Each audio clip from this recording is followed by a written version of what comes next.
from studio to studio for many, many years. First, because I was traveling from city to city, obviously. But then, when I started to put my roots down here in LA, there's a bunch of studios here and they're all different and unique. And obviously every space has its advantages and disadvantages. And so depending on the situation, I would book this room versus that room.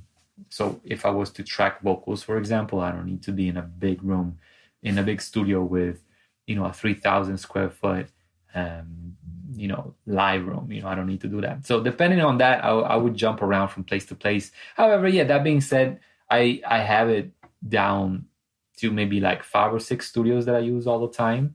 Maybe less than 5 or 6, but like a handful. So you know them. Yes, I know them, and I have been using NS10s for the longest, and all these studios have NS10s. They all have Pro Tools, right? And the major difference between all these rooms is the acoustics is completely different from one room to the other, and so that's another one of the difficulties of mixing in commercial facilities is exactly that, to be able to adapt. Because of the acoustics being so different, like you may get into a room where there's massive big speakers and huge subs, and then the next one doesn't have any of that, and so you gotta adapt your mixing and what you're doing, and the decisions that are being taken. I can't imagine being in a different room like multiple days of the week, like. Yeah, it sucks. Yeah. But once you know it, like, you get used to it. It's kind of like switching from one set of speakers to the other. Yeah. So it's not like the end of the world. But. Right. Yeah. You get used to a set of speakers pretty quickly, I think. Do you use SonarWorks to like kind of help you, find a balance or anything like that? I have not. And everybody is speaking highly of it, and I like the idea. The limitation to me is that I always switch speakers. And so that becomes clunky, right? Yeah. Can you pitch the NS10 to me for a second? Because I'm looking to get new speakers, and I'm kind of like honing in on a set of focals. Okay. But everyone loves the NS10s, and I'm actually using like Yamahas. Obviously, they're not NS10s; they're the new ones, like the HS80s, which I'm completely sick of. Yes. Because they're okay. Yeah. Pitch the NS10. The following is IRKO's pitch for the NS10s. Yeah, do it. The NS10s, my friend, are the best, worst speakers on the planet. And therefore, you should totally use them for your mixes because of that. They're terrible. And so they're going to make you work so much harder that eventually the outcome of the mix will be great. That's it. That's the pitch. And their mid range is like apparently super transparent. Like that's like apparently the big. Yeah, the frequency response is of course limited. It is what it is. There's there's no low end. Even the high end is somewhat limited, and they're very mid rangey. If you turn them up loud enough, you're gonna get one of those faces like this, like oh yeah, because it's like super mid rangey. It's very piercing. But that's part of the game, and although the low end is the component, is the part of the mix that has the most information, the most energy, the most energy. The mid range has the most information, and therefore it needs more of a Tetris style work to fit together and make it work, right? Yeah, there was a guest on the show, Matt Snell. I think he got nominated for a Grammy he worked on the Dua Lipa record with the Cause, and he was telling me about like it's all about the mid range. Like forget about the bass, forget about the treble. Everyone boosts and cuts there, but it's all about the mid range. Yeah, that's like totally. And so because they're so mid rangey and they're so quick because of the paper cone woofer, that's. But that being said, they are, like I said, they are the best worst speakers. They're not a walk in the park, But that's not the intent. That the intent is that you got to make the shit work. In the worst case scenario, in the best case scenario, you can put up a freaking demo. The speakers, will make it sound amazing.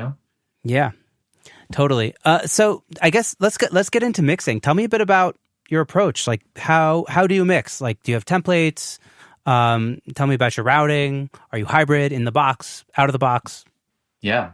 Again, this answer would have varied over the years, but nowadays I'm fully digital, so I'm mixing entirely on Pro Tools. Yes, I have my template, but it's not a template where I just slap in some audio and it works. It's just a template that's like a blank canvas that allows me to reach for my tools quickly when I need them.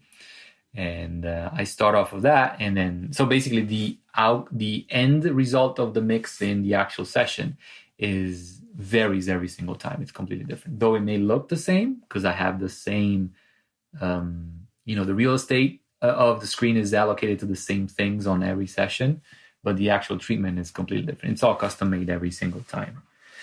My process is I study the rough mix first.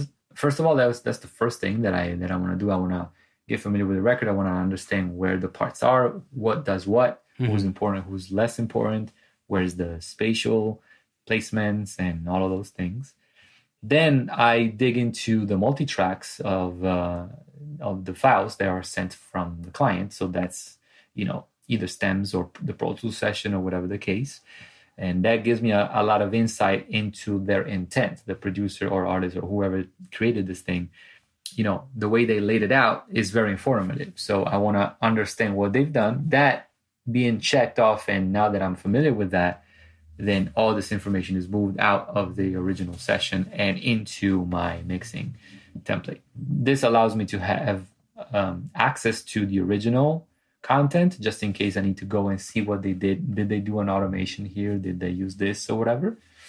But I'm still operating within the limits of, I'm confined to my session because that's where I have the most flexibility and control over everything, whether if that's gain staging, compression, EQ, reverbs, buses, prints, whatever the case, right? Yeah. And and then once I established a game plan for the mix, which is another thing that I work hard on before I move any fader or do anything on the actual session. Yeah, I come up with a game plan to define, okay, these are the major moves that are gonna be done during the session, and then I go and implement them. But once I'm in the creative mode and in go time for mixing, there is no, I need to, make this track mono because it's 2 channels, but really it's a mono track, or any like technical things like that. It's all out of the way already. I'm actually mixing, Yeah, I find I do this, and I know a bunch of other people who have been on the show also do this. Is it kind of like we'll do the prep sesh like another day, like, so you don't want to get bogged. Yes. You don't want to use that, like use your creative juices to like do that kind of stuff. Correct. So tell me a bit about this game plan, because I've never heard anybody say that quite like that before. Do you like write this down? Like you have like a notepad? Like what does that entail?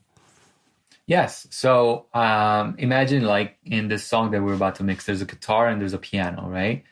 I want to know by studying the rough mix and the session, the session that was sent to me, where the priority is being set by the producer. Okay, is the guitar the driving force here and the piano is just filling up, or is it the other way around? So that is something that I'm getting informed by listening to the rough mix and everything.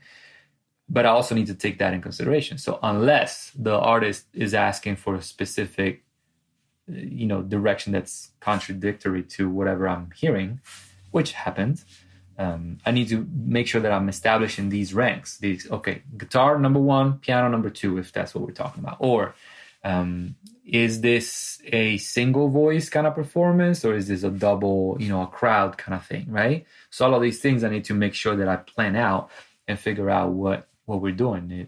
Do we have mono drums or stereo drums? And if I have stereo drums, then that informs my decision about where to put, say, a stereo guitar part. That's a pair of tracks. So all of these things are informing the next one. It's like an entire it's an orchestration of everything else that's going to be put together. You know what I mean? Yeah, totally. So you just kind of are listening to the rough mix, you're taking all these mental notes, writing some of it down. Maybe you take some advice from the producer or the artist, and then you kind of have like a very clear idea of what to do with all these like little elements. Go time. Yes. And I do that before so that I digest that information And I often always get on the phone with whoever has the creative control on the record before I do anything, so that I know, okay, is this what you want? It's very similar to how, a contractor would talk to you before installing the tiles, right? Because if you want freaking green tiles, you want to make sure that information is being passed on to him so that he can provide exactly what you want. And that dramatically changes. It really depends. Sometimes I may get somebody that says, this is my vision and I want to have that vision kept. I do not want effects. I don't want reverbs. I don't want any of that. And so with that, I'm thinking, well, why would you not have effects? Because that is something that would prevent, more prettiness to be added to the record. So then I asked, I'm like, what's your beef with reverb? What did this freaking reverb did to you? Like, I'm trying to understand. Okay, so then the reason is because it just washes away my performance. Okay, so now I know. So what I'm reading now is, it's not that you do not want the reverb. You just want to make sure that your performance is still nice and direct and that the effect does not interfere with that. So all of these things, heavy on the communication side of things. We want to make sure that we're all on the same page, and that game plan I was talking about, that's all these things are informing the game plan. Ideally, my intent is to give them what they want with my taste, with my approach, with my touch and my signature sound and everything, but it's still their baby, so I want to make sure that I'm giving them what they want. So when you send off mix one, this is like, in your mind, it's a perfect mix if they approve it. Close to perfect, yes. Sometimes on mix one, I will dare and do some, over the top kind of stuff that may sometimes be welcome, may sometimes be seeked, but maybe sometimes it's not okay at all. So again, it depends on the situation. I need to be, then that's why the first mix that I do for a new client is always the toughest, because I need to understand what they like, what they don't, and things like that. But sonically speaking, yes, on my mix one that I deliver to the client, everything is checked off to the max. I'm running all kinds of tests, from earbuds tests to headphones to small, medium, and large speakers, the car tests, and then of course I do a bunch of synthetic tests also. Running LUFS readouts and making sure that we are, the dynamic range is respected. Making sure that how is this song. What's going to happen when our song is going to be on the streaming platforms, for example. All of these things are synthetic things that I test, that I do. Or, if we're talking about some stuff that's intended to be a chart topper, put it next to something that is in the charts within that genre to see how we're stacking next to them. Yeah, like the reference of those tracks. Do you do that while you're mixing also, or do you only do that after you've kind of completed a mix? After. When you're mixing, you're just focused on that one song? Yes, I'm focusing on the one song while mixing. It takes me about 10 hours or so to mix a record. It does happen very often that the 10 hours are not consecutive. They may be 5 hours on Wednesday and 5 hours on Thursday. So it does happen that I may start working on a mix first half of the day, and then the second half of the day I work on a different record, on a different song. So I may switch, but the final test to see how I'm stacking up to whatever's on the charts, that I do after I'm done. Like once I'm happy with everything, I've done all of my tests, that's when I start looking around and see, okay, what is Chris Brown doing on this record? Okay, what is Katy Perry doing over there? Yeah, I guess and again, not to copy anything, but just to kind of know what's if it's happening. in the sonic ballpark. Yes. Yeah, I totally get that. Yeah. I feel like also like when you probably have as many records under your belt as you do, like it's like you kind of know that it's like in the ballpark already anyways. So it's just like just like a verification, like the car test kind of thing. Yeah, and also the over years and genres, trends and the aesthetics change also, if you listen to hip hop from the late 90s, it's boom bap to the fullest. Those drums are freaking huge. Nowadays the drums are not as big as then, so right. It's we gotta make sure that all these things are informing the mix. Yeah, absolutely. Do you mix non hip hop tracks as well, or are you like strictly a hip hop guy? Yeah, I mix a lot of other genres. Yeah.